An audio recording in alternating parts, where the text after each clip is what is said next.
Welcome to the Iron Kingdoms. Welcome to a land where magic and machinery intermingle and nations engage in conflict rooted in ancient grudges. We're exploiting innovations from an ongoing industrial revolution.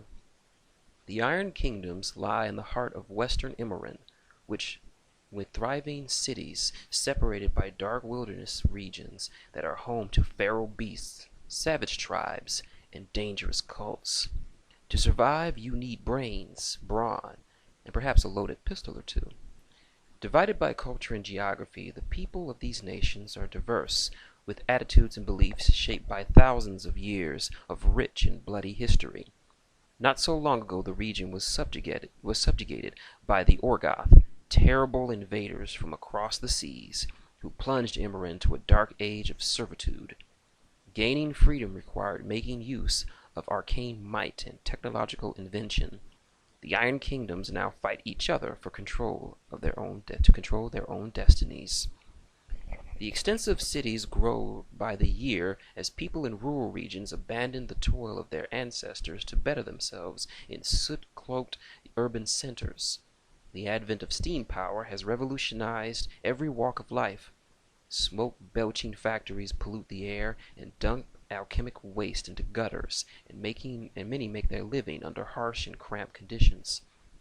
Violence often seems the easy solution to many problems, yet within these cities exist endless possibilities for the clever and courageous. New trades and crafts have emerged, offering steam engines, clockwork machines, factory-forged goods, and fiendish weapons for those with the coin to afford them. Mechanika, the combination of arcane power with engineering, has resulted in sweeping changes. One of the first and most dramatic mechanical inventions were the mighty engines of war called Colossals, by which the people of Western Imarin defeated the Orgoth. Those machines were replaced by smaller but more intelligent and agile automatons called steamjacks, used extensively for labor. Steamjacks haul goods from ships and trains, lift impossible loads for construction, and are employed on the fringes of civilization to chop wood and till fields. When armed for war, these machines are called Warjacks, and some carry the most advanced weapons ever created. The supernatural is a tangible and usually hostile thing in Western Imarin. The dead rise from graveyards at the behest of necromancers to beset the living. The gods are real and to be feared as much praised, and their priests can invoke both curses and blessings. Some say the gift of magic is more of a curse than a blessing. It arises spontaneously in children or young adults who become sorcerers and who cannot always control the forces they instinctively channel. They have at times been persecuted as witches, condemned by priests of both the Mennite and Morrowind religions that hold sway over spiritual matters. Yet arcanists who master their talents and belong to respected orders become vital members of their communities. The militaries of every nation are eager to utilize such talents, especially those rare few with the warcaster ability, allowing them to commune with the artificial minds of warjacks. Though the Iron Kingdoms are dominated by humanity, other races live within their borders. Trollkin, Orgren, and Gobbers have adapted to urban life and can be well-respected bodyguards, soldiers, alchemists, and mechanics. The dwarves of Rule maintain their own nation, but freely trade with the human kingdoms and are a common sight in human lands. The occasional Iosian or Nice elf may be encountered as an exotic rarity, their agenda an enigma. The southernmost of the Iron Kingdoms is Cygnar, which emerged from the Corvus treaties as the wealthiest nation, noted for its industrious cities and lands rich in resources, yet also beset by enemies on all sides. Cygnar boasts some of the greatest minds in the history of the region. While famed for technological innovation, this nation is also a bastion for the dominant Church of Morrow. Occupying a huge expanse of frozen northern land is the Empire of Khador.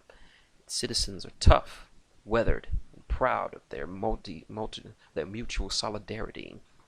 Khador has embraced industry as heartily as warfare, and its people work to exploit what resources they can scrape from these difficult lands. Khadorians have their own great inventors, and it is from this region that Imarin gained the steam engine and the railroad. The western kingdom of Ord has its own distinct culture, and has earned the respect of its neighbors for its strong navy and stalwart soldiers, but it also has endured great poverty. It is a region of foggy bogs, wet marshes, and rocky farmland. The Ordic people find diversion in song, gambling, and ale rather than dwelling on life's inequalities. Ord occupies a unique niche as a neutral nation that has become a haven for all manner of mercenary and privateers. Centrally located, the former nation of Llael is now occupied by Khador and contested by Menite zealots. A beleaguered Lyaean resistance fights on, but many Lyaests see this cause as futile. The chaos of this region has made life difficult while creating lucrative opportunities for mercenaries, spies, missionaries, and anyone skilled at arms, engineering, or smuggling. The Protectorate of Menoth is the newest Iron Kingdom. The theocracy emerged from the Cygnar civil war over a century ago as a result of a religious schism. While once beholden to the Cygnaran law, the Protectorate declared independence and committed a violent crusade against those refusing to pray to Menoth, the creator of man.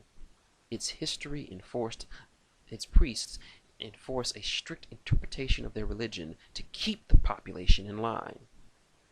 The non-human nations of Rule and Ios lie adjacent to the lands of men, while to the west, across the Meridius, is the nightmare empire of Crix, an island realm ruled by the dragonfather Turk. Extensive wilds like the Gnarls, the Thornwood, the Bloodstone Marches, and the Wormwall Mountains present myriad savage hazards. Those who would prosper in the Iron Kingdoms must be well armed and band together with others possessing the grit and fortitude to strike out in search of adventure. There are countless paths to fame and fortune, but just as many to death and ruin. What fate is in store for you?